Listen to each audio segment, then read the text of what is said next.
Okay, in this video I must do general ledger accounts. Okay, so we've got balance sheet accounts and we've got nominal accounts. Nominal accounts are normally your income and expense accounts. So in this video I'm going to do the sales account. Now sales is owner's equity, and specifically it's an income. Income increases on the credit side and decreases the owner's equity on the debit side. So more income will increase the owner's equity, and that's why we write all the transactions on this side. So how do we do this T account? Where do we get the information? Remember, I get the information from the journals. Okay, so you'll see two journals here, the DJ and the CRJ. Why? Because I'm selling on credit in the DJ and I'm selling cash in the CRJ. So that's why you have to use these two journals. So I'm going to go get the DAJ or DJ, sorry, and there you will see the sales amount. It's a sales column, that's 3684. So the final total will be summarized in the general ledger or T account. So this 3684 will be credited, but remember now this is in the debtors journal. So what did you have to do? What happened when you sold? To who did you sell? You sold to debtors. So the other account that goes together with sales is debtors control. Sales is credited with 3684. The other account is debtors control. Okay, so sales is credited with 3684. Therefore, debtors control will therefore be debited. If I take it to the debtors control account,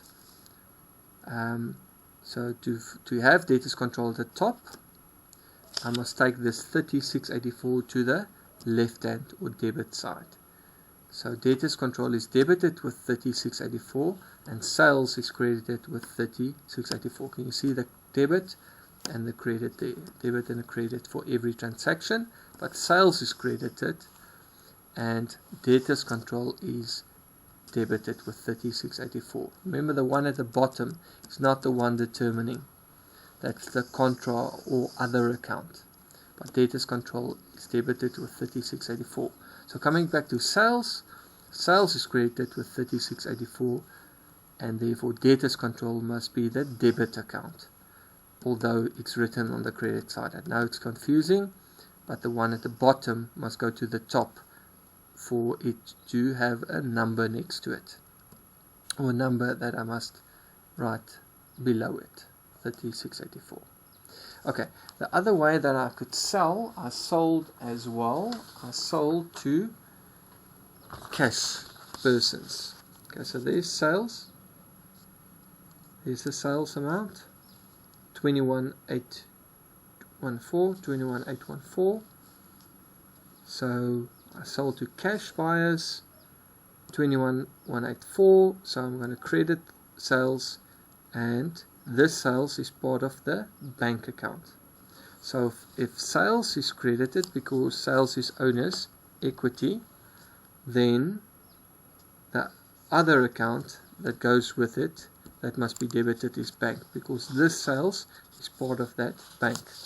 So showing it here, sales is credited with 21,814, and the other account, the main account that goes together with the sales, is bank, because I sold for cash, and that's why it's CRJ on this side. So now I must just add it together to get 52,498.